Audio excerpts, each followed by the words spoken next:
Hi everyone, welcome back to my channel. तो marketing management की series के part 3 में आप सभी का स्वागत है। मैं आशा करती हूँ कि आप सभी लोग ठीक होंगे। सबसे पहले ये वीडियो किन किन बच्चों के लिए रेलेवेंट है, तो जो भी students BCom, BCA, BBA, MBA, MCom या फिर कॉम्पिटिटिव एग्ज़ाम्स की तैयारी कर रहे हैं वो सारे इस वीडियो को देख सकते हैं। तो आज के इस वीडियो में हमारा जो टॉपिक है वो होगा what is market and what are the types और क्लासिफिकेशन ऑफ मार्केट। तो चलिए बिना टाइम वेस्ट करे हम हमारे आज के पहले टॉपिक व्हाट इज़ मार्केट से शुरुआत करते हैं, क्योंकि टाइप्स या फिर क्लासिफिकेशन ऑफ मार्केट समझने से पहले मार्केट क्या है ये समझना ज़रूरी है। So let's get started. सबसे पहले जो मार्केट वर्ड है वो एक लैटिन वर्ड मार्केटस से डिराइव हुआ है, जिसका मतलब होता है मर्केंडाइज, ट्रेड या फिर एक ऐसी जगह जहाँ पर आपका बिजनेस टेक प्लेस करता है या फिर कंडक्ट होता है। यानी कि अगर हम सिंपल वर्ड्स में समझें तो कोई भी वह जगह जहाँ पर buying and selling activities take place कर रही है उसको हम मार्केट कहते हैं। अब मार्केट के अंदर आप किसी भी चीज़ की बाइंग एंड सेलिंग कर सकते हो। वो गुड्स भी हो सकते हैं, सर्विसेज भी हो सकते हैं, stock, debenture, bond, first hand goods, second hand goods, किसी भी तरह की चीज़ की खरीद बेच की जगह को हम मार्केट कहते हैं। इसके बाद अब हम समझते हैं कि मार्केट्स को कितनी टाइप्स या फिर कितनी कैटेगरीज में डिवाइड किया गया है। तो जो मार्केट्स है वो वेरियस बेसिस पर क्लासीफाई की गई है। जैसे कि मेन क्लासिफिकेशन ऑफ मार्केट्स जो आज हम समझेंगे वो है on the basis of area, economics, regulation, volume, goods, transaction, time and importance. तो आज हम इन 8 कैटेगरी को बारी बारी डिटेल में समझेंगे। तो सबसे पहले हम क्लासिफिकेशन देखते हैं on the basis of area. Markets को एरिया के बेसिस पर अगर हम बात करते हैं तो 4 कैटेगरीज में बांटा गया है। सबसे पहली मार्केट होती है local market, regional market, national market and then world market. तो सबसे पहले हम लोकल मार्केट की बात करें तो एक ऐसी जगह जहाँ पर आपके जो बायर और सेलर है वो सेम लोकल एरिया, विलेज या फिर टाउन से बिलोंगिंग है और वहाँ वो लोग बाइंग एंड सेलिंग की एक्टिविटीज़ में इन्वॉल्व होते हैं। लोकल मार्केट्स में मोस्टली पेरिशेबल या फिर डेली रनिंग आइटम्स सेल या परचेज किए जाते हैं। फॉर एग्जांपल, आपके घर के पास वाली किराने की दुकान जहाँ पर आप डेली दूध, दही, ब्रेड वगैरह लेने जाते हो तो वो एक लोकल मार्केट कहलाती है। इसके बाद बारी आती है रीजनल मार्केट की। जो रीजनल मार्केट होती है वो थोड़ा सा वाइडर एरिया कवर करती है in comparison to local markets. यानी कि यहाँ पर जो पर्सन है वो सेम डिस्ट्रिक्ट या फिर स्टेट के हो सकते हैं। थर्ड मार्केट आती है नेशनल मार्केट की।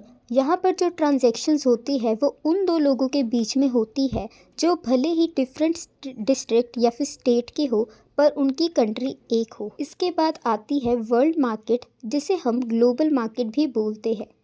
यहाँ पर ट्रांजैक्शंस बायर एंड सेलर्स के बीच में होती है जो कि डिफरेंट कंट्री से हो। फॉर एग्जाम्पल, एक इंडियन अगर किसी अमेरिकन से कुछ बाय या परचेज करता है तो वो वर्ल्ड मार्केट के अंदर आती है। इसके बाद मार्केट्स की जो सेकंड क्लासिफिकेशन है वो है on the basis of economics. Economics के बेसिस पर हमने मार्केट्स को 2 हिस्सों में डिवाइड किया है। पहला है परफेक्ट मार्केट और दूसरा है इम्परफेक्ट मार्केट। परफेक्ट मार्केट एक वो मार्केट है जहाँ पर large number of buyer and seller interact करते हैं और उन सभी को परफेक्ट नॉलेज होती है मार्केट के बारे में। यहाँ पर जो प्रोडक्ट्स की बाई या सेलिंग होती है वो प्रोडक्ट्स होमोजीनियस इन नेचर होते हैं और उनके मोस्टली प्राइसेस फिक्स्ड होते हैं। परफेक्ट मार्केट में ज़्यादातर नॉन ब्रांडेड आइटम्स ही सेल होते हैं। फॉर एग्जांपल, चावल, गेहूँ, आटा वगैरह। इसके बिल्कुल ऑपोजिट इम्परफेक्ट मार्केट एक ऐसी मार्केट है जहाँ पर जो प्रोडक्ट्स सेल या फिर बाय किए जा रहे हैं वो सारे एक जैसे हैं पर उनमें कुछ कुछ डिफरेंसेस है। इन्हीं डिफरेंसेस की वजह से वो लोगों के जो प्राइसेस है वो भी डिफ़र करते हैं एक दूसरे से। इम्परफेक्ट मार्केट में ज़्यादातर ब्रांडेड आइटम सेल होते हैं। फॉर एग्जांपल, साबुन डव का अलग रेट है, लक्स का अलग रेट है। इनके कुछ इंग्रेडिएंट्स ही है जो इनको एक दूसरे से डिफ़र करते हैं और इनके प्राइसेस चेंज होते हैं। इसके बाद जो हमारा थर्ड क्लासिफिकेशन ऑफ मार्केट है वो है on the basis of regulation. अगर हम बात करते हैं तो रेगुलेशन के बेसिस पर भी मार्केट को दो तरह से बांटा गया है। First is regulated market, second is unregulated market. Regulated market वह मार्केट है जो कि ऑर्गेनाइज्ड, कंट्रोल्ड एंड रेगुलेट होती है स्टैट्यूटरी अथॉरिटीज़ के द्वारा। यहाँ पर proper rules and regulations frame किए जाते हैं जिनके थ्रू ये मार्केट रन करती है।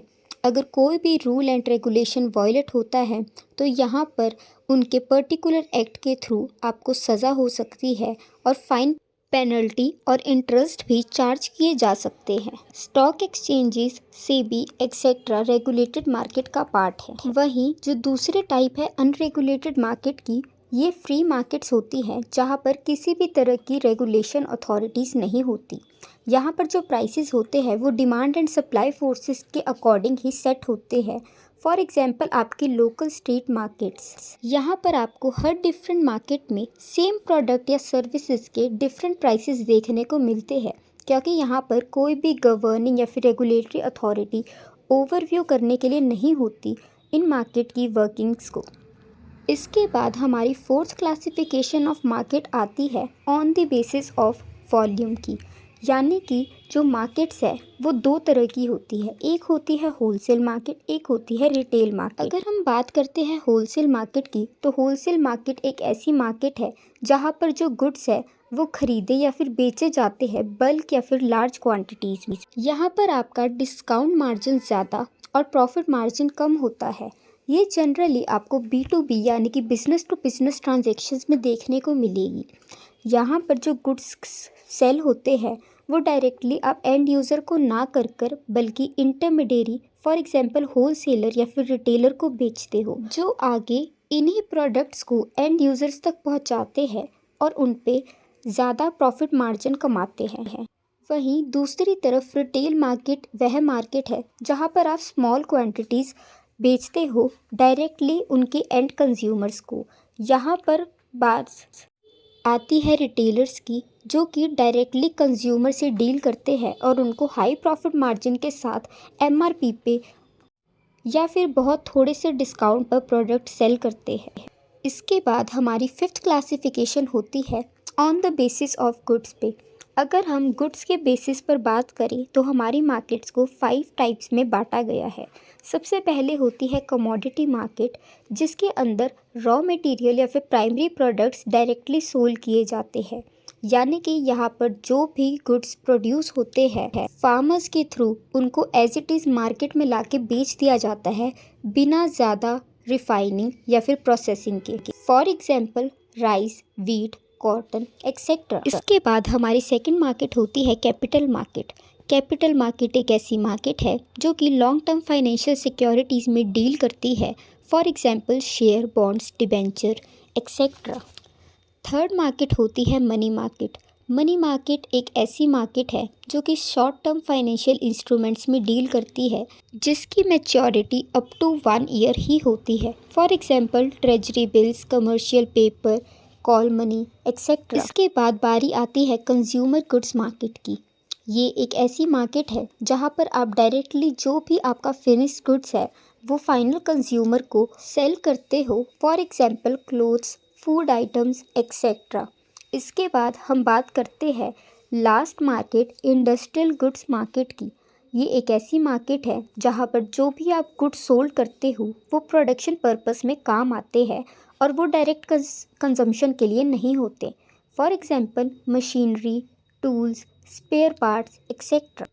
इसके बाद बारी आती है हमारी सिक्स्थ क्लासिफिकेशन की, जो कि on the basis of transaction है। ट्रांजैक्शन के बेसिस पर मार्केट को 2 पार्ट्स में डिवाइड किया गया है, spot market and future market.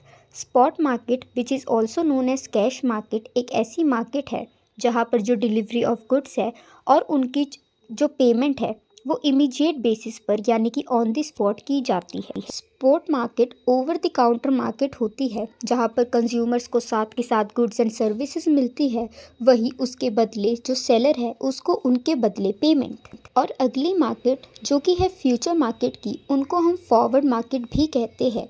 जो फॉरवर्ड मार्केट होती है ये एक ऐसा एग्रीमेंट होता है जो हम आज की डेट में बनाते हैं और यहाँ पर हम क्वांटिटी ऑफ गुड्स जो कि हमने बेचने हैं वो और उनके बदले जो प्राइस कंसिडरेशन है वो आज के रेट के अकॉर्डिंग फ़िक्स करते हैं। पर जब इनकी डिलीवरी या फिर एक्चुअल पेमेंट होती है वो at some other future date पर होती है जो कि पहले से डिसाइड की होती है। इसके बाद हमारी 7th क्लासिफिकेशन ऑफ मार्केट है on the basis of time पर, यानी कि अगर हम बात करते हैं टाइम की तो टाइम के बेसिस पर मार्केट्स को 3 पार्ट्स में डिवाइड किया गया है। सबसे पहली मार्केट होती है वेरी शॉर्ट टर्म मार्केट। ये जनरली पेरिशेबल गुड्स जैसे कि दूध, दही, ब्रेड, फ्रूट्स एंड वेजिटेबल्स में डील करती है, जहाँ पर जो आपकी सप्लाई ऑफ गुड्स है वो सेम रहती है और चाह कर भी हम उसे इंक्रीज़ नहीं कर सकते। इसके बाद बारी आती है शॉर्ट टर्म मार्केट की। जो शॉर्ट टर्म मार्केट होती है वो एक ऐसी मार्केट है जहाँ पर आप सप्लाई ऑफ गुड्स को एडजस्ट कर सकते हो चेंजेस इन डिमांड के साथ, पर एक शॉर्ट लेवल में। इसके बाद लॉन्ग टर्म मार्केट वह मार्केट है जहाँ पर हम ड्यूरेबल गुड्स में डील करते हैं जो कि सालों साल चलते रहते हैं। For example AC, bed, cooler, furniture. क्योंकि यहाँ पर आपके आइटम्स ड्यूरेबल है तो इसलिए आप सप्लाई को डिमांड के अकॉर्डिंग अपनी मर्ज़ी से कभी भी किसी भी तरह से एडजस्ट कर सकते हो एक्स्ट्रा मैन पावर या मशीनरी यूटिलाइज करके। इसके बाद हम हमारी 8th यानी कि लास्ट क्लासिफिकेशन को समझते हैं जो है on the basis of importance के ऊपर। अगर हम इम्पोर्टेंस की बात करें तो हमारी मार्केट्स को प्राइमरी, सेकेंडरी और टर्मिनल मार्केट में डिवाइड किया गया है। जो प्राइमरी मार्केट होती है वो एक ऐसी मार्केट है जहाँ पर फार्मर्स द्वारा प्रोड्यूस किए गए गुड्स को एज इट इज़ सोल्ड किया जाता है, या फिर एक ऐसी मार्केट जहाँ पर आप गुड्स बेचते हो for the very first time. इसके बाद बारी आती है सेकेंडरी मार्केट की। सेकेंडरी मार्केट एक ऐसी मार्केट है जहाँ पर आप गुड्स को रीसोल्ड करते हो, यानी कि दूसरी या फिर दूसरी से ज़्यादा बार उनको सेल करते हो। For example wholesaler to retailer. यहाँ पर जो गुड्स होते हैं वो रीसेल होते हैं बट अभी तक वो गुड्स अपने एंड कंज्यूमर तक नहीं पहुँचते। इसके बाद जो हमारी थर्ड मार्केट होती है टर्मिनल मार्केट, ये एक ऐसी मार्केट है जहाँ पर आपकी सेलिंग प्रोसेस कंप्लीट होती है और जो गुड्स होते हैं वो फाइनली उन कंज्यूमर्स तक पहुँचते हैं जो कि उनके एंड यूज़र्स होते हैं। तो यहीं पर हमारी क्लासिफिकेशन ऑफ मार्केट्स की ये वीडियो समाप्त होती है और मैं आशा करती हूँ कि अगर आपको ये वीडियो अच्छी लगी हो या यूज़फुल लगी हो then do like, share, subscribe and comment. Thanks for watching.